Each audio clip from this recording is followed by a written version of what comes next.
Hi, Renee. I would like to ask you some questions about you and your son Wilson. Sure. Okay, so tell me about Wilson, his personality, characteristics, and your parenting experience when he was younger. When Wilson was a young man, he was not in control of himself. He was extremely violent. Um,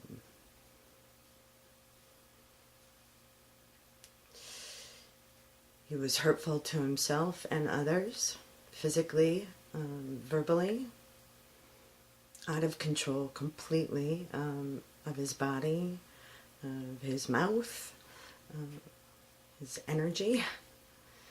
Um, it was a terrifying,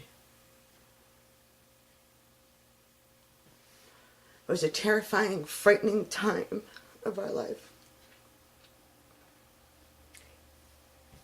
So, when did you begin to notice these behaviors or characteristics of Wilson?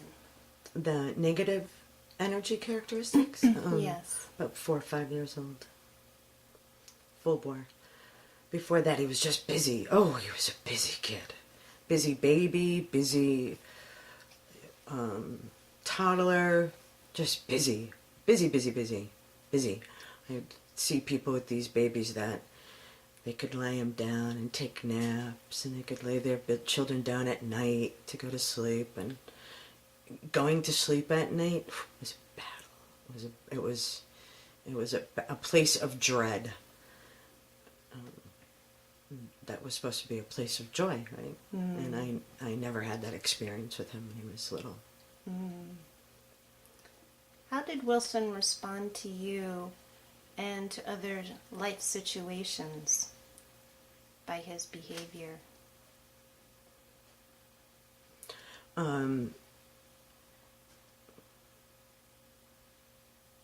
I guess it would depend on the situation, but if it was a frustrating situation, he would respond from a place of frustration and anger and not being in control. Was it often that he would act out?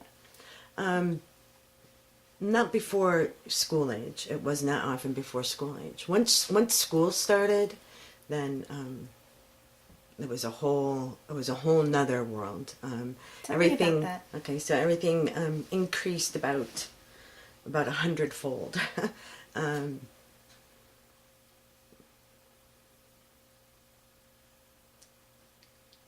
it was a time of just turmoil. Wilson was consistently suspended from school. He was unable to control himself in school. I would get 3, 4, 5, 6 phone calls a day from first grade to the time he went to school at the Hunter School. And all of them were negative.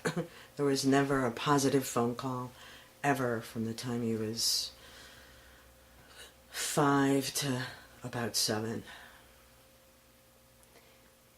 So, what did you do as a parent in receiving all these phone calls and suspension? Did you wonder what was going on with Wilson and why this was happening? So when he was 5, I started the search for Western medicine to give us a cure.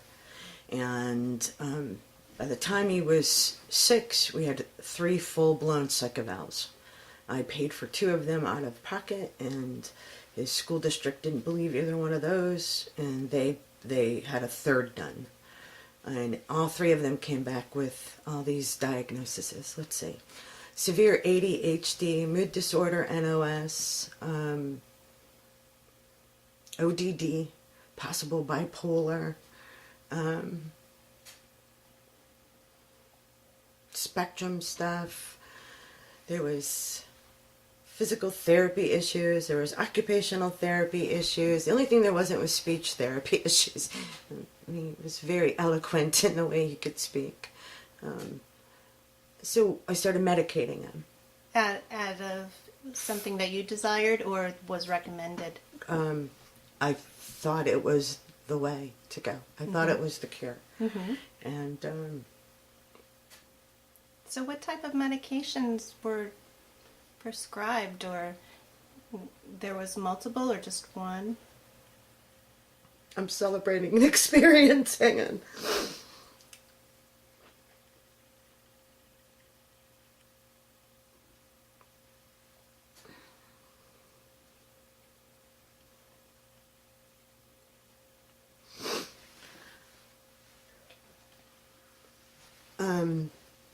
Let's see.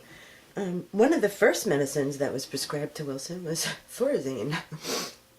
We went from Thorazine to a whole host of meds for ADHD,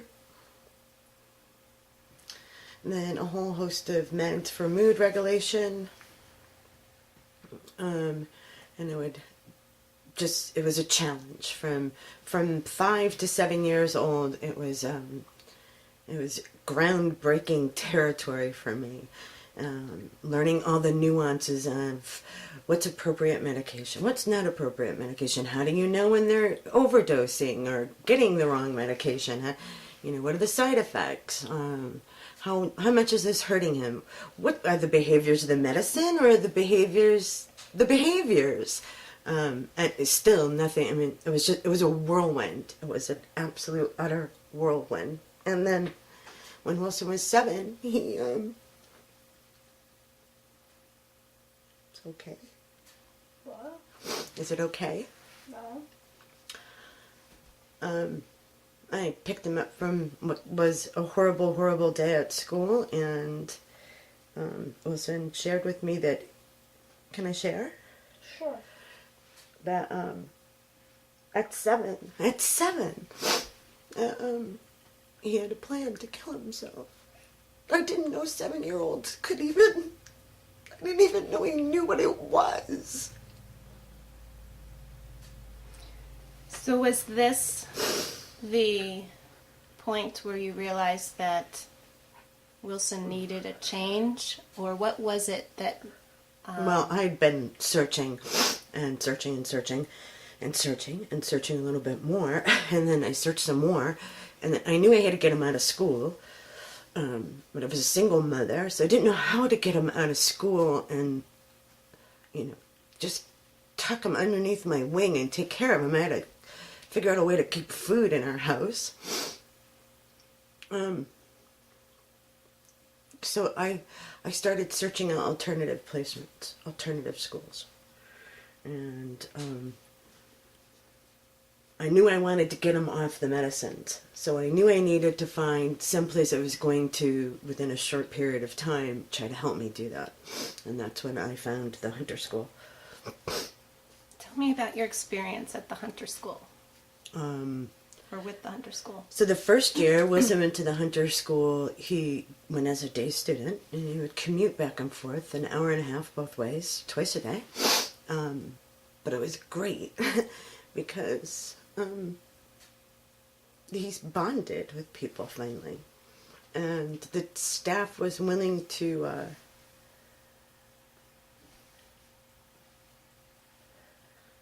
see, at this point, he's in this whole new school, but he's bringing with him all this trauma that he had from being in public schools. And there was a tremendous amount of trauma from being assaulted by adults at the public school, from having classrooms cleared out when he would enter, from being put in a small room all by himself with 2 adults and told to function. And the whole time, he never learned how to read. He couldn't write. He couldn't do anything. He couldn't attend to his learning. So he entered the Hunter School as a 3rd grader, and they said, we don't care, we'll work with him. You know, he can be who he is, and we know he's hurting, and we'll work with him. And there was no judgment. They used to call me to tell me if he had a good moment. You know, I'm just a good moment, one good thing. Like, they'd call up and say, like, well, Wilson, you know, actually sat down and worked for 15 minutes today. And I never got a phone call like that, ever.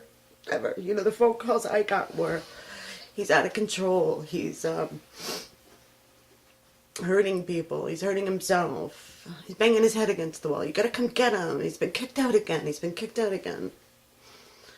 They suspended him in the public school, I can't tell you how many times. So when they would call from the Hunter school, 20.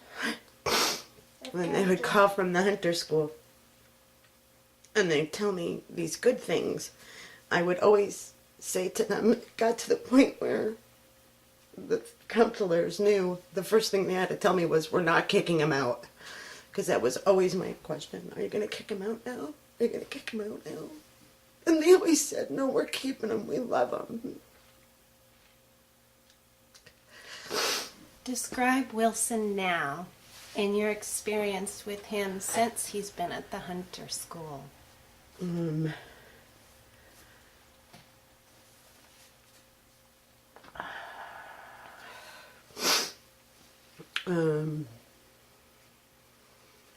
Well, he started living there after the first year and a half. So he was a day student for a year and a half, and still on his meds. And we had started to sort of titrate him down off of the 5 different meds he was on for a whole host of whatever reasons. And we still were having violent outbursts. There was still a sort of a disconnect at that point. He was attending to his learning finally. He was able to finally start learning, but there still was this energetic piece in which if he'd get frustrated or angry, he would be extremely violent with me. He wasn't violent in school so much anymore. He learned how to go in the quiet room somewhat. He saw other kids like him there, so he started figuring out some skills to manage at school, but at home, it was horrific still. So that Christmas of that year and a half, it was a war zone in our house. It was one of the most probably awful times for us.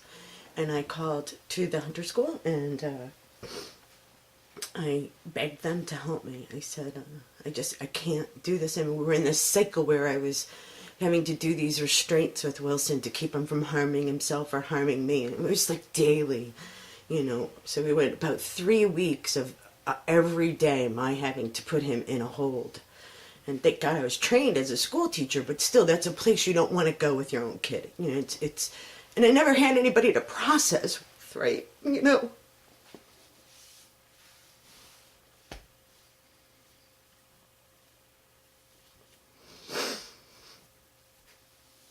So, I was at a breaking point emotionally, and I knew he wasn't shifting enough to be safe at home, so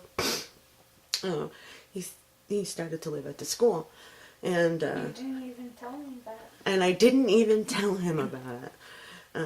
It was a Friday, and I'm still really angry about it.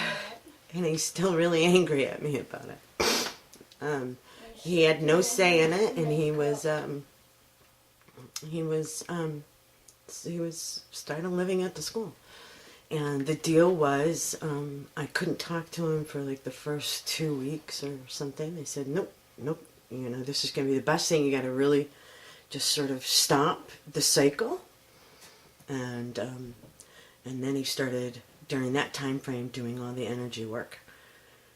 And moving into a place where he could hear me when I would say to him, you cannot come home if you can't be safe. And he could never hear that before. He didn't even know it was his cycle to be, right? I mean, being unsafe was what he thought was the way he lived. He didn't know any better. So you finally went, oh, I have to be safe to be with my mother. Oh, okay. All right. Then he had to figure out what was it that was unsafe. And so we have a thing now, right? If you're harmful to yourself or others in any way, you don't earn the right to be with your mother. So he has to be in control energetically. He has to figure out a way to be that loving true self that he is. Is he still taking medication now? No, he once he started living there was the first thing I asked after the 2-week period. I said, would you help me get him off his meds? And within, I think it was by that, like March, so it was like a month and a half, he was completely off everything. So he hasn't been on anything now for 5 years. 5 years, Wilson? 5 years, no meds. That's fabulous. So who or what, from your perspective, had the biggest impact on helping Wilson to master his anger and awakening to who he really is? Michael. Yeah, Michael Simonson, of course. And I think it's the way he presents his work, and I think it bled over into everybody, so that the house parents were using the same language. I mean, everywhere as I would go on campus after doing my first session with Michael and with Wilson, I'd hear that same. It was like this, like avalanche of energy occurred, and it was phenomenal. It was phenomenal, and I would say the biggest growth happened probably within the 3 months that Michael started working with Wilson. It was just shocking to me. Wilson healed quicker than I did. Michael Simonson, he was a staff member at the Hunter School? Correct. And what was his position at the school? Energetic counselor, right? And so he worked with you? Yes, yeah, I was really fortunate. I would try to show up either on Mondays because Wilson started earning the right to come home, so he'd come home for weekends, and I would bring him into school sometimes on Mondays. Sometimes Michael would be there, and we'd do a session together. Or if I heard Wilson was having a great week, I'd go pick him up on Fridays early, and I would do sessions with Michael and Wilson then. So what is your understanding of the energy program at the Hunter School? My understanding of the energy program at the Hunter School is that it's a training to help children who are energetically sensitive. It's a training to help these kids who are extremely sensitive to the energy of the world, the people around them, the people closest to them. It's a training for them to learn how to transmute the negative energy into love and to light. How has Wilson embraced the energy program or the white light that Michael uses to teach? He's embraced it 100% when he wants to. So there's moments when Mr. Wilson is like, I'll say, are you really being your true authentic self? I'm not going to do that right now. And I have to remind him that it's not always an option, and he should go to that place. So, from your perspective, how has it assisted Wilson?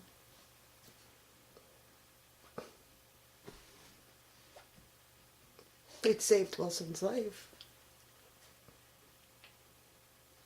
The Hunter School and everything Michael brought to the Hunter School and Wilson's walked away from Michael has saved his life, and it has saved his relationship with me and other members of our family. Wilson's energy used to be so intense at home that we had to set limits around him being near the animals, 2 cats and a dog. And he wasn't allowed to touch them. And they would see him and run in fear because he was just so big, his energy. So they don't run from him anymore. They come up and they wrap around his legs, and the dog comes and sits in his lap, and they fall asleep together on the floor. And that to me is, I never would have thought that could have happened. What is your understanding of the term white light?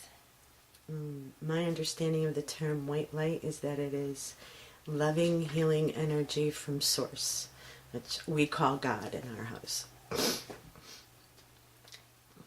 So, Michael Simonson, you met for the first time when Wilson started going to the hunter school? Right, Wilson introduced me to him. Wilson actually knew him long before I did. What were your impressions at that time? No, it was all good. You know what? If I was willing to try all of the Western modalities to help my son, and I tried all of them, we were getting ready for the psychiatric hospital. I tried every behavior management technique you could think of. I tried everything. And why wouldn't I just embrace this guy with these piercing blue eyes who said, your son's a natural born healer, and he's powerful. Oh, got it. Sign me up. It was way better than somebody telling me, your son's got mood disorders. Not a problem. In a second, in a flash of lightning, I will take him being a master healer any day. In what ways has Michael and what he teaches assisted you? It's made me a better mother, more understanding of Wilson, more understanding of the world. I'm working on the guilt stuff.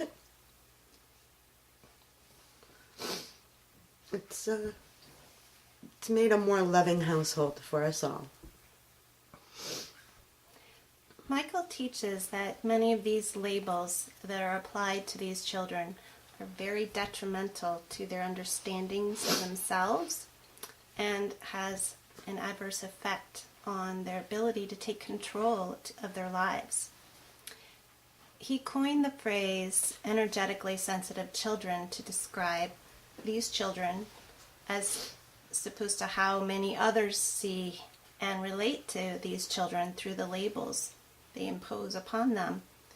How do you feel when Michael told you your child did not have these learning disabilities that the labels imply, but was simply an energetically sensitive child who simply needed to understand how to deal with the negative thoughts and energies he was having to deal with on an energy level?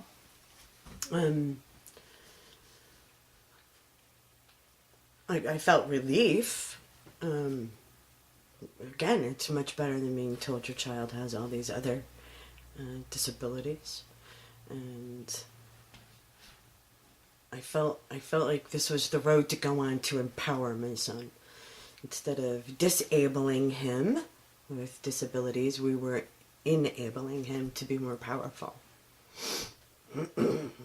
What advice would you give to other parents who are struggling with energetically sensitive children? Well, first of all, get a session with Michael. Bring your children to Michael.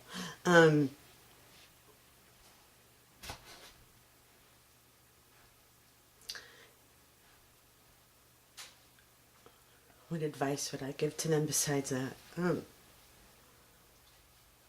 To open themselves to the possibility that their children are energetically sensitive, that their children are powerful light beings who are just looking for a way to be powerful.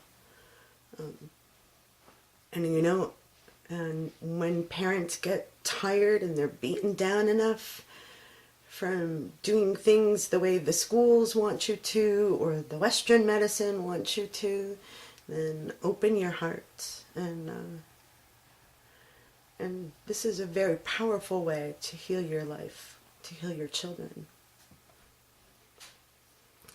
You have worked with Michael and attended some of his workshops. How has this affected you in your personal life and your life in the greater world? So I'm a special ed teacher by trade. It's a career I absolutely love.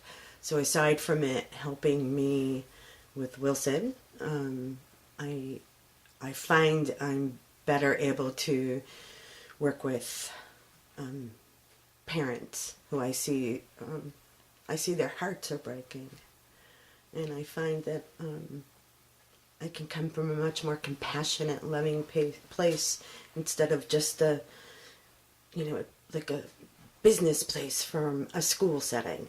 I try to be there for parents in a loving way. If someone was to ask you who Michael Simonson was and what he does, what would you tell them? He's a healer. It's simple as that. He's a teacher and a healer. And